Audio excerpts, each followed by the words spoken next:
एक परमहंस सुखानंद जी महाराज हैं। ये व्हाट्सएप पर बहुत ज़्यादा संदेश भेजते रहे। इतना संदेश भेजते हैं जिसको पढ़ने के लिए काफ़ी टाइम चाहिए। देखिए सुखानंद जी महाराज आगे से आप अपना संदेश मेरे पास ना भेजिए, क्योंकि ना ही हमारे पास पढ़ने का समय है और ना ही बातों में कुछ रखा है।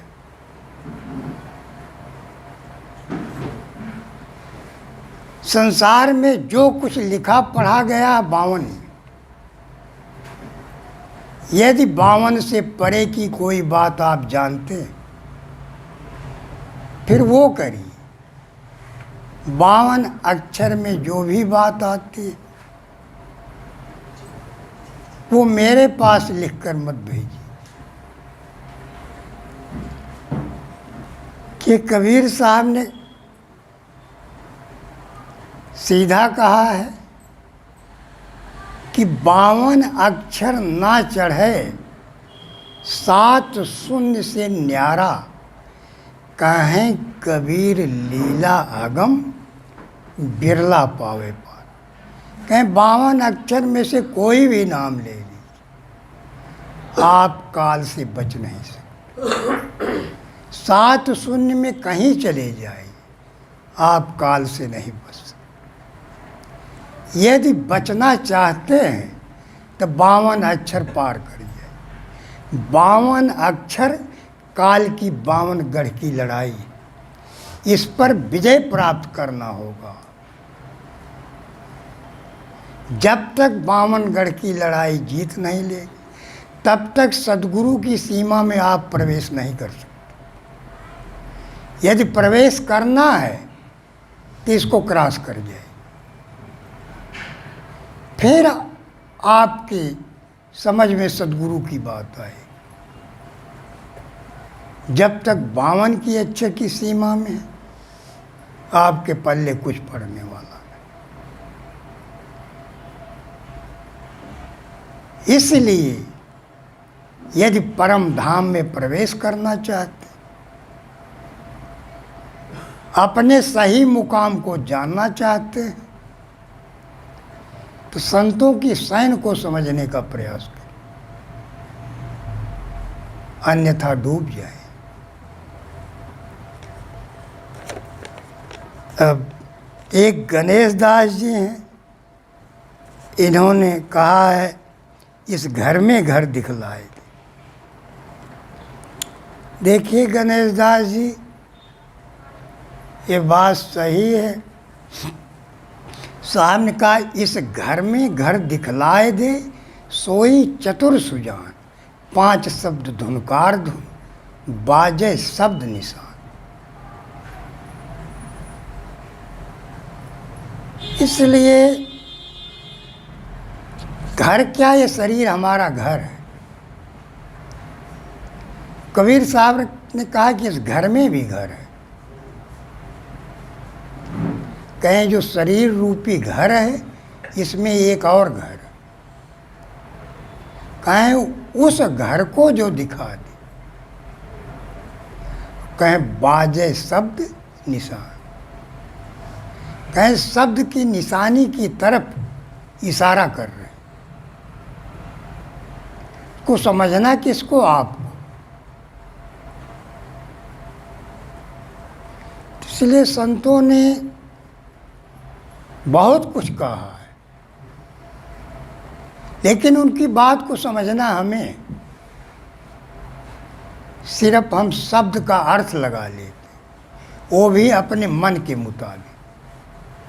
लेकिन जिसने लिखा है वाणी, वो क्या कहना चाहता है,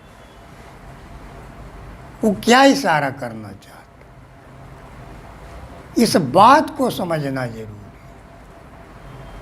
एक कबीर साहब ने कहा है कि मैंने साधकों को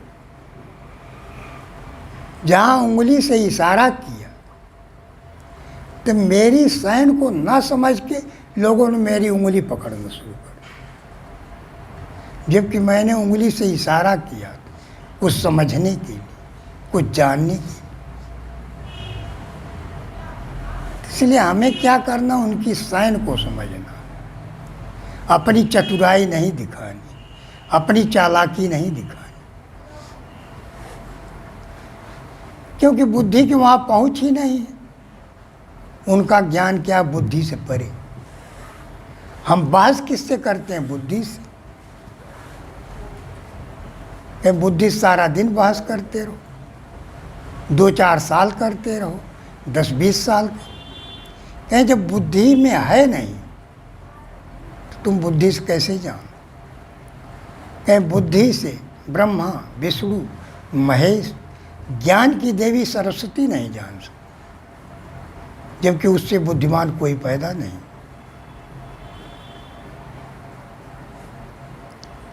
इसलिए क्या होता? शरणागत होना। क्योंकि चालाकी हम कहाँ दिखाते हैं? परमात्मा के आगे।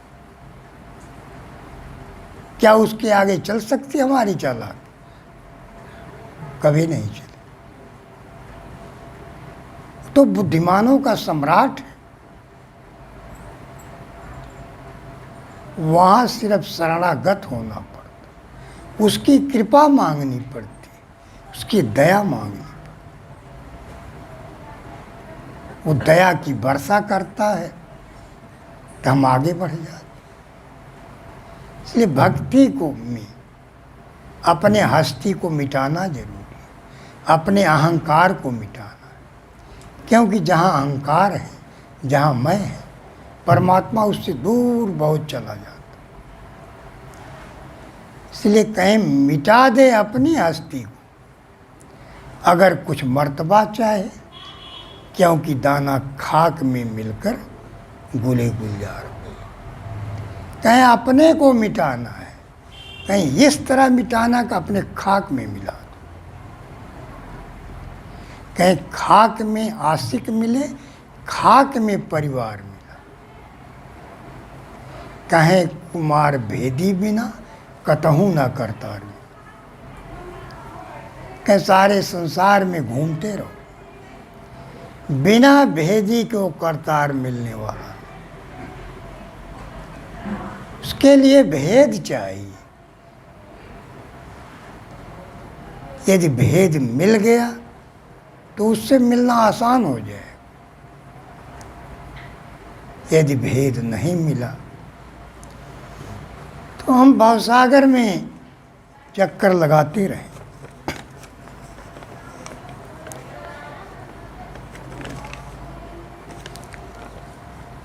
एक हैं विष्णु पटेल जी, इन्होंने लिखा सार शब्द निहक्षर को विस्तार से समझाने की कृपा करें। देखिए विष्णु पटेल जी, सार शब्द का विस्तार इतना है कि मैं सारी जिंदगी सुनाता रहूं, विस्तार खत्म नहीं। क्योंकि सार शब्द जो है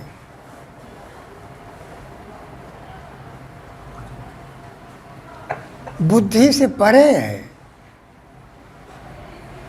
बुद्धि से उसका वर्णन किया नहीं जा सकता। अनामी है।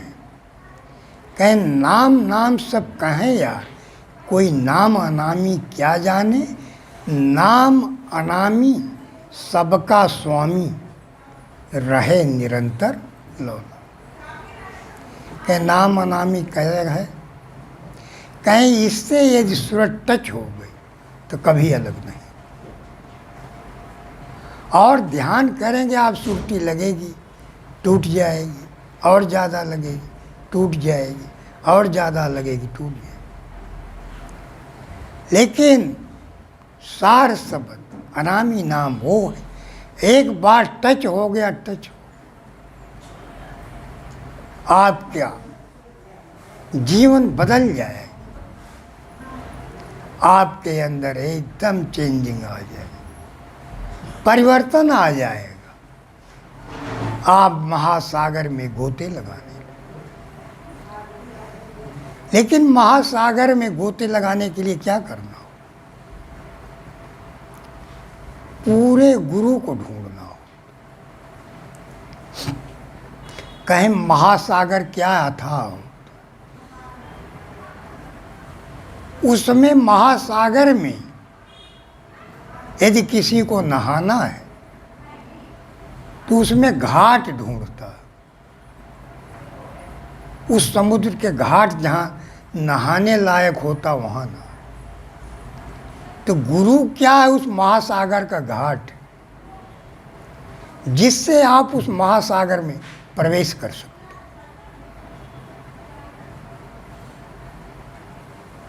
गुरु ही उसका घाट है, वही वहाँ तक ले जाता है। उसी के सहारे आप उसमें डुबकी लगा सकते। महासागर में कोई बीच में डुबकी लगाने नहीं जाता, उसके किनारे लगाता है, और उसका किनारा कौन है? पूर्ण गुरु। इसलिए उसके सहारे रहेंगे तो पार हो जाए, बुद्धि लगाएंगे डूब जाए। इसलिए देखिए कबीर साहब ने कहा है, कहें कबीर वहाँ आप है, नहीं सुमिरन नहीं जाप, धर्म दास लख लीजिए, आका है अगोचर छा। कहें वह परम धाम जिसको आप जानना चाहते, पाना चाहते, वहाँ कौन है? आप। कहें आप थे कभी उस मुकाम पर, लेकिन यहाँ आकर माया के प्रेमी बन गए, वासना के प्रेमी बन गए, इसलिए आप इस मुकाम के निवासी बन गए। लेकिन उस धाम के निवासी कौन था? आप थे। कहें वहाँ नहीं सुमिरन नहीं जाप। कहें सुमिरन और जाप से भी परे है। कहें आका है जिसको कहा नहीं जा सकता, अगोचर जिसको ये आंखें देख नहीं सकती। कहें क्या करना? अंदर की आंख खोलनी। कहें कि अंदर की आंख पर क्या है? पर्दा पड़ गया। पर्दा पड़ने की वजह से वो आंखें देख नहीं पा रही। किसको नहीं देख पा रही? सत्य को। रूहानी दौलत हमारे शरीर में परमात्मा ने अनंत रूहानी भंडार भर दिया। उन्होंने कहा मैंने सब कुछ दे रखा, कहीं जाने की आवश्यकता नहीं। कहे सारा खजाना तेरे इस शरीर रूपी महासागर में रख दिया। कहे ढूंढ सकता ढूंढ ले, कहीं कहीं भागने की आवश्यकता। इसलिए कहे 7 दीप 9 खंड में सतगुरु फेंकी डोर, और तापर हंसा ना चढ़े तो सदगुरु का क्या दोष? उन्होंने कहा तुम्हारे अंदर कुछ ऐसा नहीं जो ना हो। लेकिन इस महासागर में डुबकी कौन लगाए? जिसको खोजना है। आपको खोजना तो महासागर में डुबकी लगाना पड़े, क्योंकि महासागर में तरह तरह के रत्न छिपे हुए हैं। ये चाहो महासागर से दूर बैठे रहो तो एक रत्न हाथ नहीं है। इसी को मीराबाई ने कहा है, जिन ढूंढा तिन पाइया, गहरे पानी पैठ, मैं बावरी डूबन डरी, रही किनारे पैठ। मीराबाई ने क्या कहा कि सागर में मैंने सोचा मैं डूब जाऊं और मैं किनारे बैठी रही। तो इसलिए उसने कहा पाया किसने, जिसने उसमें गोते लगाए, जिसने डुबकी मार, रत्न उसके हाथ में आए। तो इसलिए क्या करना, डुबकी हमें मार, क्योंकि ढूंढना हम चाहते हैं, पाना हम चाहते हैं। इसलिए यदि पाना चाहते हैं तो डुबकी आपको मारना पड़े। देखिए विष्णुपाल जी, कई लोगों के बातों का जवाब देना है, इसलिए मेरी बात शार्ट में समझने का प्रयास करिए। कबीर साहब ने कहा है कि सबद सबद सब कोई कहे, ओ तो सबद विदे, जिभ्या पर आवे नहीं, निरख परख कर। क्या कहे, गुरु जिभ्या से कुछ ना बोले और आपको शब्द की निरख और परख दोनों करा, जबकि आपने जितने गुरु किया होगा, जिभ्या से नाम भी बताया होगा और जिभ्या से समझाया भी होगा। लेकिन कबीर साहब का तुम्हारे सारे द्वारों पर काल बैठा है। गुरु बोलता है तो तुम किससे सुनते हो, कान से। अब कर्ण द्वार पर कौन काल बैठा, हर गुरु की बात सुनता है कि कौन गुरु अपने चेले को क्या बता रहा। यदि सार शब्द जिभ्या का विषय होता तो काल निरंजन कब के सार शब्द जान गए। इसलिए नहीं जान पाए क्योंकि जिभ्या का विषय नहीं, कान में बोला नहीं जाता। कबीर साहब ने क्या कहा, कन फूका गुरु हद के, बेहद के गुरु और बेहद के गुरु जब मिले, जब लिया ठिकाने ठो। तो क्या कहे, जो कान में फूंकते हैं, नाम बताते हैं ना, वो हद के गुरु। अब परमात्मा कहाँ, बेहद में। कहें हद में पीऊन पाइया, बेहद में भरपूर। क्या हद में वो है ही नहीं, है कहाँ, बेहद में। कहें उससे मिलना है तो आपको भी कहाँ जाना पड़ेगा, बेहद। कहें बेहद की सीमा में प्रवेश करना हो, तब आपका उस आदि पुरुष से मिलन हो। कहें बातों से उससे मिलन होने वाला नहीं। बातों के पकवान से किसी पेट भरा है, किसी को भूख खूब लगी हो, आप कभी हलवा की चर्चा कीजिए, पूड़ी की, रबड़ी की, मलाई की, पिस्ता की, बादाम की, बर्फी की, क्या उसका पेट भर जाएगा? बातों से कतई नहीं। भरे कब, जब खाने को मिले। इसी तरह जो भी आप नाम सुमिरन करते हैं, सोहम, ओंकार, रणकार, सतनाम, ये क्या है? अक्षर है, 52 अक्षरों में से। लेकिन सतनाम है क्या? सतनाम एक वस्तु, अक्षर नहीं है।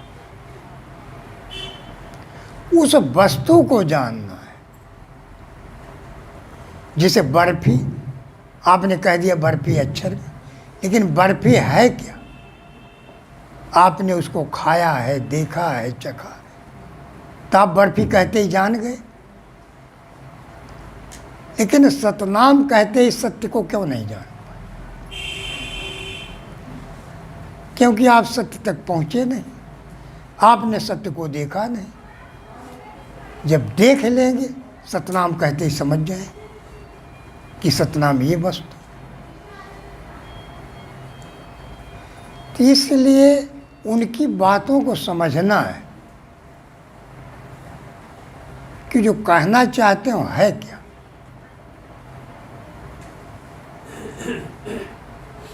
उसको जानना बहुत आवश्यक है। इसलिए विष्णुपाल जी पटेल जी, मैं आगे बढ़ता हूँ क्योंकि सार शब्द सुनाने में बहुत लंबा समय लगेगा। एक भंवर दैया जी है, इन्होंने कहा कुछ लोग कहते हैं गृहस्थ गुरु कभी नहीं कीजिए, जो किया तो तुरंत तज दीजिए। कबीर साहब ने धर्मदास को गद्दी क्यों सौंपी। ये भंवर दैया जी हैं, इनका कहने का मकसद है कि कुछ संत ऐसे हैं जो ये कहते हैं कि गृहस्थी गुरु करने से नैया पार नहीं होगी, जबकि कबीर साहब ने वंश गद्दी का मुख्य धर्मदास साहब को बनाया था, जो कि गृहस्थ थे। देखिए भंवर दैया जी, कबीर साहब ने जो कुछ किया है सोच समझ के किया है। हमें ये जानना है कि गृहस्थ कौन है, वानप्रस्थ कौन है। देखिए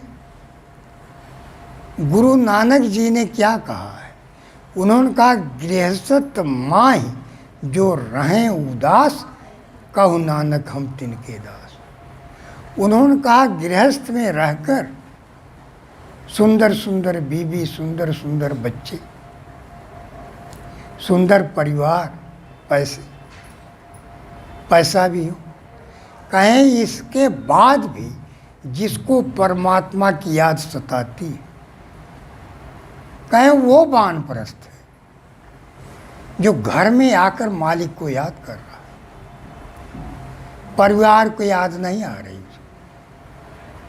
बीवी बच्चे सब हैं, परमात्मा की याद में सब भूल गया, न बीवी की याद न बच्चे की। कहें वो वानप्रस्थ है। और कहें जो जंगल में चला गया, पहाड़ों में चला गया, मंदिर में चला गया, और याद उसको घर की आ रही, माँ बाप की याद आ रही, बीवी की आ रही, तो कहें वो जंगल में रहकर वो गृहस्थ, क्योंकि है जंगल में, पहाड़ों में, गुफाओं में, और याद किसको कर रहा, परिवार। तो इसलिए गृहस्थ कौन है, जिसकी सूरत गृहस्थ में है। वानप्रस्थ कौन है, जिसकी सूरत परमात्मा में। इसलिए कबीर साहब ने कहा है गिरही होए या होए उदासी, पावे नाम कटे चौरासी। कहें महिमा किसकी है, नाम की। कहें चाहे गृहस्थ हो चाहे वानप्रस्थ, कहें नैया किसकी पार होगी, जिसके हाथ में वो नाम आ। कहें यदि नाम नहीं आया, चाहे कितने भी बड़े आचार्य हैं, महंत हैं, बैरागी हैं, सन्यासी हैं, नैया पार नहीं, डूब जाएंगे।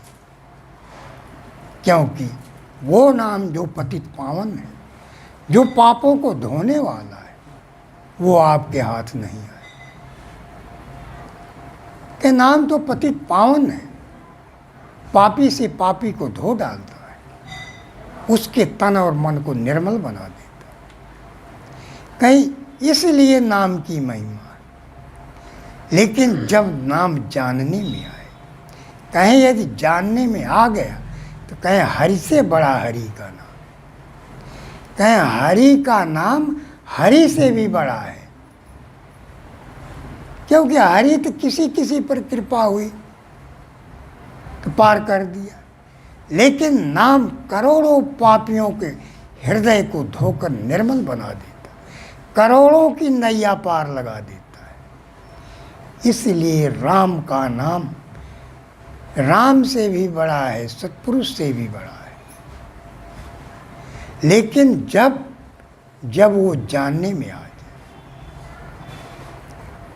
अक्षर रटने से जानने में नहीं आएगा।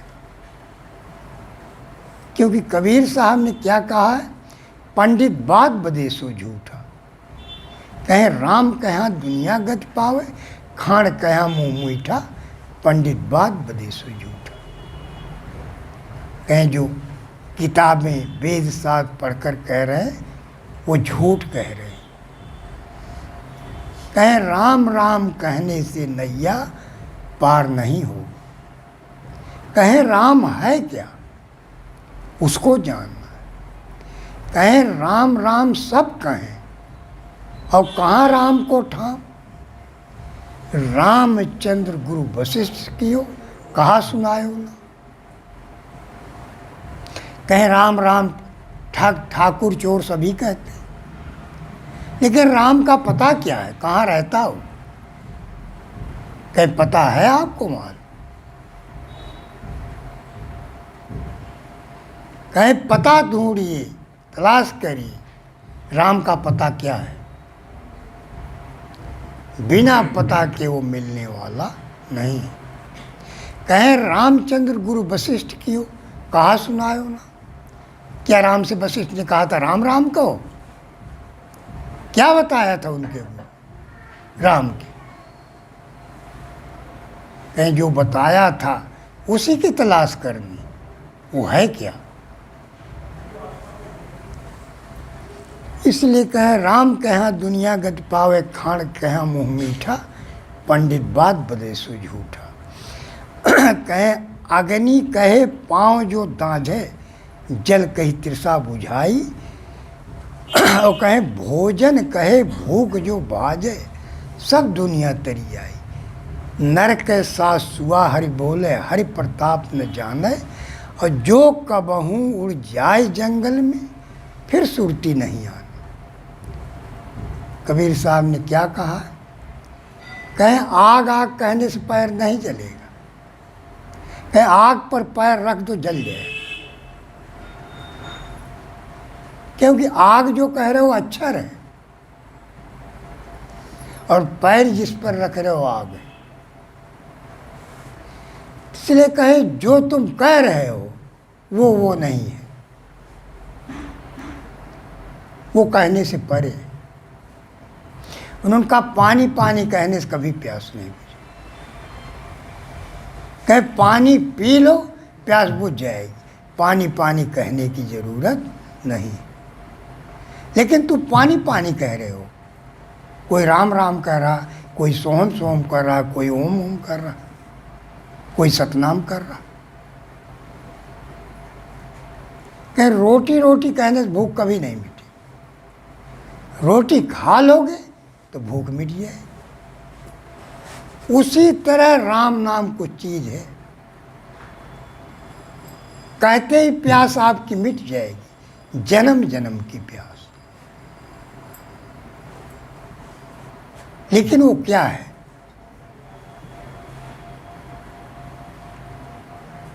जिससे हमारे जन्म जन्म की प्यास मिट जाए।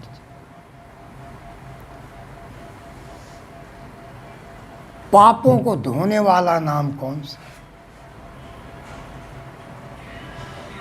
इसलिए कि भक्त का पहला नाम होता अपने कर्मों को काट डाल। क्योंकि कर्म हमारे कई कई जन्मों के साथ आते रहे।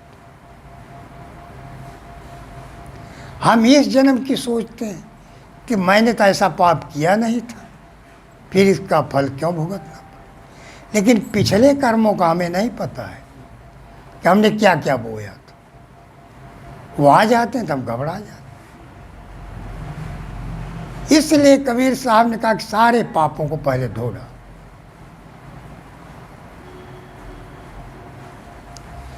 इसलिए कहें जाके कर्म काट सब डारा दिव्य ज्ञान सहजे हो गया। कहें सारे पाप कटने के बाद स्वतः ही प्रकाश फूटने लगे।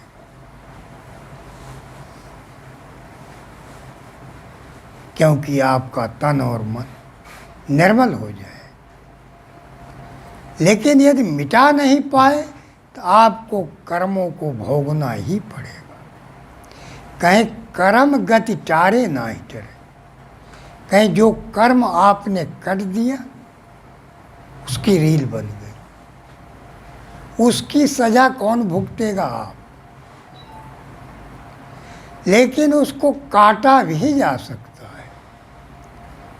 कहीं शब्द कर्म की रेख मिटावे, शब्द अंत में शब्द। कहीं शब्द कर्मों को मिटा सकता है, लेकिन कौन सा शब्द? कौन सा ऐसा शब्द है जो कर्मों को धो डालता है? इसलिए कबीर साहब ने क्या कहा? उन्होंने कहा, हिंदू तुरुक के बीच में कहूँ शब्द निर्माण, बंधन काटूं जगत का, मैं रहता रही। पूरे जगत का बंधन काटने में मैं समर्थ हूँ। क्यों समर्थ हूँ? क्योंकि उनके पापों को धो डालता। उनके पापों को काटने वाला नाम जानता, जो अगला पिछला किसी भी जन्म का पाप धुल जाता। कहीं सन्मुख होए जीव मोहि जबहि, कोटि जन्म अघनासहि तबहि। ये सत्पुरुष के वचन है कि मेरे सामने होते ही जीव के करोड़ों जन्म के पाप जल के भस्म हो जाते, उसका तन और मन निर्मल हो जाता, वो उस मालिक से मिलने के योग्य बन जाता है, उसमें समाने के योग्य बन जाता है। इसलिए हमें संतों के इशारे को समझने का प्रयास करना है, अपनी बुद्धि नहीं लगाना है, अपने को ज़्यादा चालाक नहीं समझना। जो ज़्यादा चालाक समझता है वो परमात्मा के दरबार में प्रवेश नहीं कर सकता, वो पहले ही रुक जाता है। इसीलिए हमें इस तरह बनना है कि उसके दरबार में प्रवेश होने की परमिशन हमें मिल जाए, जिससे हम वहाँ जा सकें, वहाँ प्रवेश कर सकें। तो इसलिए ये भंवर दैया जी, कबीर साहब ने कहा, घर में जोग भोग घर ही, घर तजबन नहीं जाना जी, काहे कबीर घर ही में बैठा, अटल पुरुष मर्दाना जी। इस घर में जो घर देखे सोई पुरुष सयाना जी। कहीं घर छोड़कर वन में जाने की आवश्यकता ही नहीं है। क्योंकि क्या करते बैरागी? ईंट पत्थर का घर छोड़ के चले जाते। और कहीं ये शरीर भी घर है, इसको क्यों नहीं छोड़ दिया? कहीं ये भी घर है जिसमें तुम रह रहे हो, और इस घर में वो बैठा है, इस मकान वाले ईंट पत्थर में नहीं बैठा। तो क्या कहें? कहें एक नारी के कारण छोड़ा घर परिवार, और 30 नारी तेरे अंदर है, ताका नहीं विचार। कहें अरे मूर्ख, एक बीवी को छोड़ के जंगल में भाग गए, और 30 सुंदर सुंदर बीवियां तेरे अंदर बैठी, कहें उनको क्यों नहीं छोड़ा? क्योंकि तू अज्ञानी है, तू कुदरत के राज को समझ नहीं पाया। कहीं जिसको छोड़ना उसको छोड़ा नहीं, और जिसको नहीं छोड़ना उसको छोड़ दे। किसी को देखिए, गोरखदास जी से मुचंदर जी ने कहा है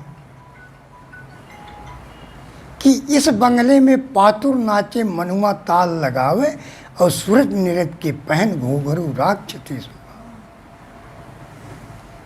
कहीं शरीर रूपी बंगले में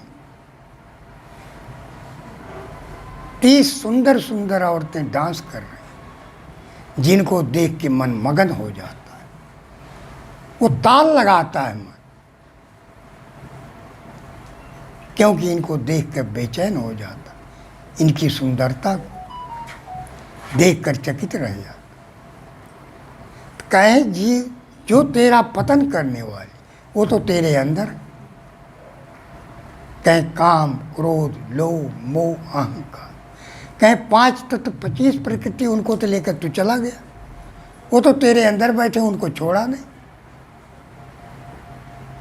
छोड़ दिया घर को, छोड़ दिया बीवी। तीसरे कहे भजन में अड़ंगा लगाने वाला कौन? काम, क्रोध, लोभ, मोह, अहंकार, ये 5 चोर। कहीं छोड़ना था इनको, कहीं इनको अपनी मुट्ठी में बस में करना है। कहीं कपड़ा रंगने से कुछ होने वाला नहीं। कहीं जोगी जुगत जाना नहीं, कपड़ा रंगे से क्या हुआ, और निज रूप को देखा नहीं, मंत्र लिए से क्या हुआ। कहीं बन गए महंत आचार्य और निज रूप नजर नहीं आया, अपनी गद्दी देख के खुश हो रहे, अपना भेष देख के खुश हो रहे। कहीं भेष बनाने से कोई संत नहीं बना। कहीं संत वही जो सत को चीन्हे, सत्य ले बिलगाई, कहें कुमार बिना सत चीने, काल जुगन जुग खाई। संत कौन है? जो इस शरीर में से सत्य को अलग कर। सत्य क्या है? आत्मा। क्या आत्मा को इस शरीर से अलग करना है, क्योंकि इसमें उसी तरह मिक्स हो रही जैसे दूध में मक्खन। कबीर साहब ने साधारण शब्दों में समझाया है। उन्होंने कहा है कि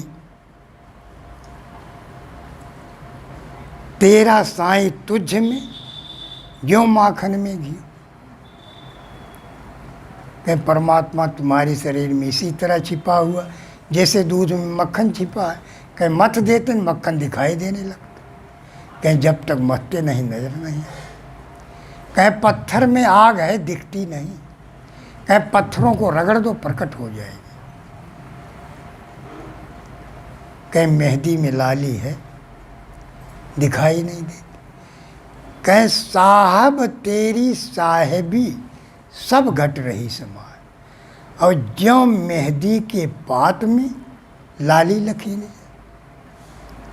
कहीं साहब उसी तरह छिपा हुआ तुम्हारे घट में जैसे मेहंदी के पत्ते में लाली छिपी हो। कहीं नज़र नहीं आ रही, लेकिन औरतें जुक्ति करती हैं तो लाली दिखने लगती। कहीं उसी तरह वो भी तुम्हारे अंदर मौजूद है, लेकिन क्या चाहिए? जुक्ति, जिससे वो दिखने लगे, क्योंकि अलग अगोचर है। इसलिए